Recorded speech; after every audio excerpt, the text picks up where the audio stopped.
नमस्कार मित्रांनो, कसा होता तुमचा कालचा ट्रेडिंगचा सेशन फ्रायडेचा नक्की कमेंट करून सांगायचं आहे. तर चला बघूया आपण मंडेसाठी काय प्रिडिक्शन असणार आहेत, मंडेसाठी मार्केट कसा बिहेवियर करणार आहे हे आपण आता बघणार आहे. आता मंडेसाठी ॲनालिसिस करायचे तर मोठ्या टाईम फ्रेमवर शिफ्ट होणं खूप गरजेचं आहे. डेच्या टाईम फ्रेमवरती आपण जर शिफ्ट झालो तर तुम्ही बघायला गेलं तर ही जी काय कॅन्डल आहे ही बघा, ही निगेटिव्ह कॅन्डल आहे. मार्केटने काय केलं, गॅप ओपनिंग होऊन एवढं वरती जाऊन 800ला काय रिजेक्शन घेऊन परत खाली आलेलं आहे. ही जी काय वीक सोडलेली आहे म्हणजे मार्केट काय सेलिंग दाखवते, वरून प्रेशर दाखवते खालच्या साईडला. मग मंडेसाठी काय असू शकते बघा, जर वीकची कॅन्डल जर बघितली तर मार्केट रेंज बाउंड आहे. एकाच कॅन्डलमध्ये जवळपास तुम्ही बघायला गेला, आपण डिस्कशन पण केलं होतं, ही एक मार्केटची रेंज आहे.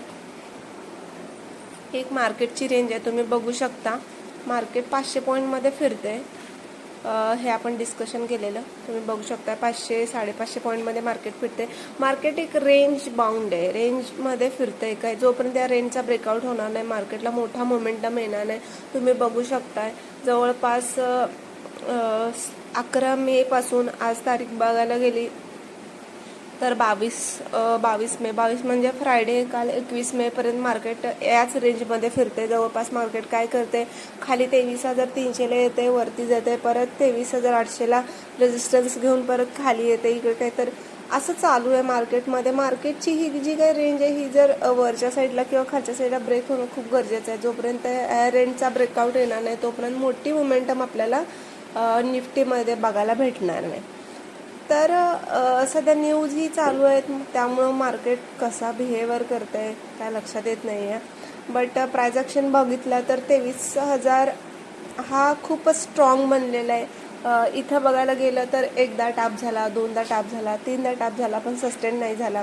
कालच्या ट्रेडिंगच्या सेशनमध्ये पण बघायला गेला तर काल पण काय झाला, इकडे गॅप ओपनिंग झालं आणि सडनली वरती जाऊन 23,800 वरून काय केलं, मार्केट परत रिजेक्शन दिलं 23,700 पर्यंत. बट 23,000 आत्ता जर बघायला गेलं तर मार्केट जर 23,800ची रेंज वरच्या साईडला चांगल्या पद्धतीने जोपर्यंत ब्रेक करणार नाही ना तोपर्यंत आपल्याला चांगला मोमेंटम बघायला भेटणार नाही. मार्केट ह्या रेंजमध्येच फिरते. या रेंजमध्ये आपण काय करू शकतोय, थोडे स्कॅल्प करू शकतोय, याच्या पलीकडे आपण काहीच नाही करू शकत. त्याच्यामुळं आता मंडेला काय असणार आहे हे आता आपण बघणार आहे. मंडेला बघायला गेला तर अजूनही मार्केट मला डाऊनलाच वाटतंय. बट मंडेला जर बघायला गेला 23,800ची ही जी काही लेवल आहे ही जर वरच्या बाजूला ब्रेक झाली, बघा वन डे टाईम फ्रेमवरती आपण शिफ्ट होईल, वन डे टाईम फ्रेमवरती आपण शिफ्ट झालो तर हे जर तुम्ही बघितलं 23,830लाच काय आहे मार्केटनं, म्हणजे सगळ्यांना मार्केट फसवते. 8,000ला इथं ब्रेकआउट दिला, 23,800ला वरती जाणार बोललं आणि परत खाली आले. इथं पण 23,800ला वरती सस्टेन नाही झाला, सडनली खाली आला. सगळ्यांना इथं कॉलला बसून मार्केटने ट्रॅप केलेलं आहे. तर मार्केटला 23,800 स्ट्रॉंग आहे. हा जर वरच्या साईडला ब्रेक झाला तर 24,000 हा पण खूप स्ट्रॉंग आहे. या दोन लेवल वरच्या साईडला खूप स्ट्रॉंग आहेत. हा ब्रेक होणं खूप गरजेचं आहे.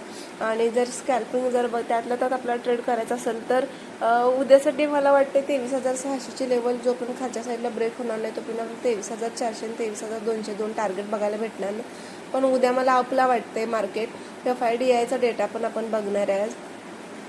FIDIचा डेटा जर आपण बघितला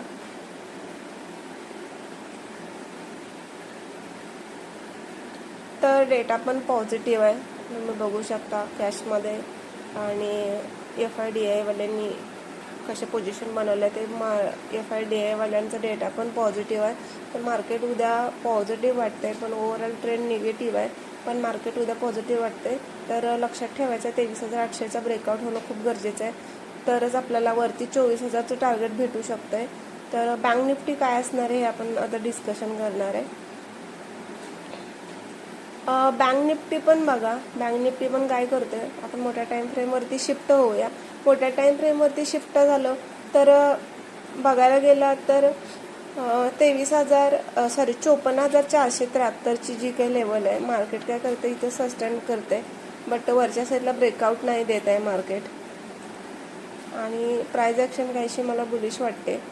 तर मार्केट जोपर्यंत 54,400ची लेवल वरच्या साईडला ब्रेक करणार नाही तोपर्यंत आपल्याला हे 55,000चं टार्गेट बघायला भेटणार नाही.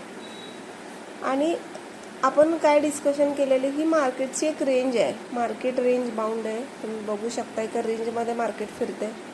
जर बघायला गेलं तर खूप दिवस झालं मार्केट एकाच रेंजमध्ये फिरते. आणि ही रेंज जर बघितली तर 1,000-1,500 पॉईंटची रेंज असावी मे बी. 1,500 पॉईंटची रेंज आहे. मार्केट इथंच फिरते जवळपास 12 मेपासून 21 मेपर्यंत मार्केट इथंच फिरते. म्हणजे किती स्ट्रॉंग आहे हा जो रेंज आहे, किती स्ट्रॉंग आहे. मार्केट इथे 54,400 जाते, परत खाली 52,800चा सपोर्ट घेऊन परत वरती जाते. मग ही जी रेंज आहे याचा ब्रेकआउट होणं खूप गरजेचं आहे. ह्याचा ब्रेकआउट झाला तर मोठा मोमेंटम आपल्याला बघायला भेटू शकतो. मे बी 54,400ची लेवल जर मार्केटने वरच्या साईडला ब्रेक केली तर मग मात्र आपल्याला 55,000चं टार्गेट भेटू शकतं. आणि 55,000 नंतर मग 55,800चे हे दोन टार्गेट आपल्याला वरच्या साईडला बघायला भेटू शकतात. सध्या डाऊनला तर मला काय वाटत नाही. तरी पण 53,900ची लेवल जर खालच्या साईडला ब्रेक झाली तर मग आपल्याला छोटे टार्गेट भेटू शकतात. ते 53,500 आणि त्याच्यानंतर 53,200 आणि जर त्याच्या खाली आलंच तर मग 52,900 जो की किती 20 मेचा लो आहे तिथपर्यंत. तर बघूया, पण मला मार्केट पॉझिटिव्ह वाटतंय. 54,400 लक्षात ठेवायचं आहे. हा ब्रेक झाला तर वरच्या साईडला आपल्याला चांगलंच मोमेंटम मार्केटमध्ये बघायला भेटू शकतो. तर कशी वाटली माझी ॲनालिसिस नक्की कमेंट करून सांगायचं. चॅनलला नवीन असाल तर सबस्क्राईब करायचं, लाईक करायचं, शेअर करायचं. थँक्यू.